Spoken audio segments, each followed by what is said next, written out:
For years, music was my constant companion, workouts, commutes, even falling asleep.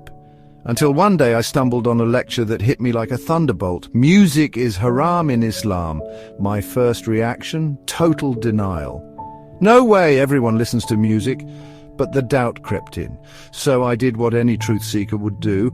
I spent weeks diving into authentic sources, the Holy Quran, Sahih Hadith, fatwas from scholars across the spectrum, and what I discovered is what I will convey in this video. Personally, it shocked me. The truth about music in Islam isn't what either side is telling you. Today we're cutting through the noise with cold, hard evidence. No bias, no agenda. Let's break it down with proof. Let's begin with the most powerful evidence. In Sahih Bukhari, the most authentic hadith collection, the Prophet, peace be upon him, warned that musical instruments are the literal voice of Satan.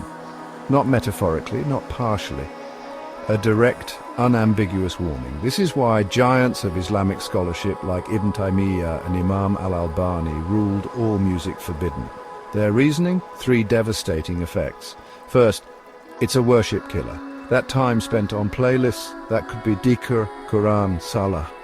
Second, the lyrics. Modern music glorifies what Islam forbids. Zina, drugs, rebellion against parents. Third, cultural imitation. The Prophet, peace be upon him, warned against copying non-Muslim traditions that contradict Islam. Even something as simple as drums sparked debate.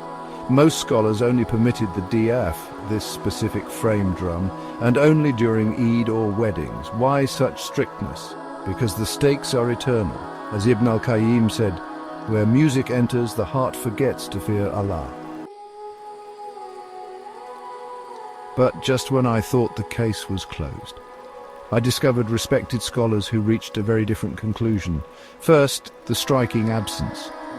There's no explicit Quranic verse prohibiting music. For an issue this major, that silence speaks volumes. Second, Sahih Bukhari 5149 shows the Prophet permitting singing at weddings, even with drums. The Sahaba celebrated with poetry and music within halal boundaries. Third, scholars like Ibn Hazm and Al-Ghazali analyzed the Haram Hadith and found some chains weak or context-specific.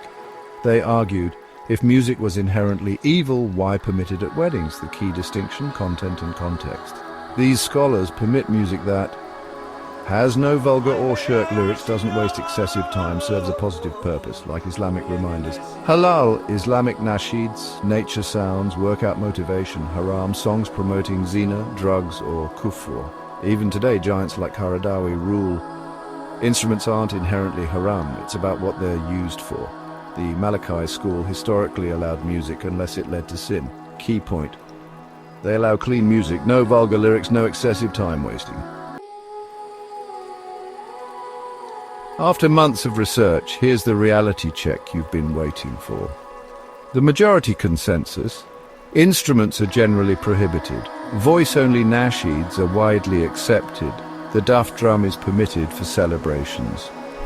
But there's nuance. Soundtracks? Allowed if Islamically clean. Workout music? Some permit without vulgar lyrics. Classical instruments? Rare minority opinions exist. The absolute red line all scholars agree on. Any music that glorifies sin, whether it's zina, drugs or shirk, is unquestionably haram. The core principle? It's about what brings you closer to or further from Allah. As Imam Malik said, the halal is clear, the haram is clear, and between them are doubtful matters. So ask yourself honestly, does your playlist help or hinder your deen?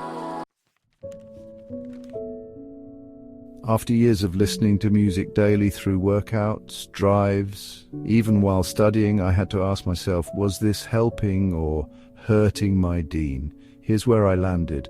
Music isn't just about halal and haram, it's about what controls your heart. The Prophet, peace be upon him, said, there is a piece of flesh in the body. If it is sound, the whole body is sound, and if it is corrupt, the whole body is corrupt. Indeed, it is the heart. Bukhari 52. I realized when I filled my time with music, I had less space for Quran. When I listened to lyrics about love and sin, my thoughts drifted where they shouldn't. But when I switched to Islamic reminders, nasheeds, or even silence, my connection with Allah strengthened. I'm not here to give a fatwa, but I will ask you this. Does your playlist bring you closer to Allah or pull you away? Does it uplift your soul or feed your nafs? At the end of the day, this is between you and your Creator, so be honest with yourself, because on Judgment Day, the songs we listen to won't matter, but the state of our hearts will. At the end of the day, this isn't about my opinion or anyone else's, it's about your relationship with Allah. So I'll leave you with this.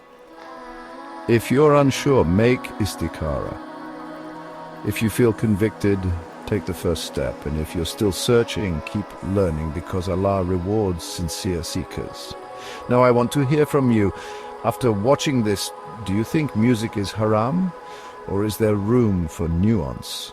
Drop your thoughts below, but keep it respectful. The Ummah needs more light, not more heat.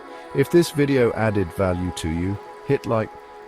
It helps others find balanced content. Share it with someone who's struggling with this question. And remember, the goal isn't to judge others, but to purify our own hearts. Until next time, take care, brothers and sisters.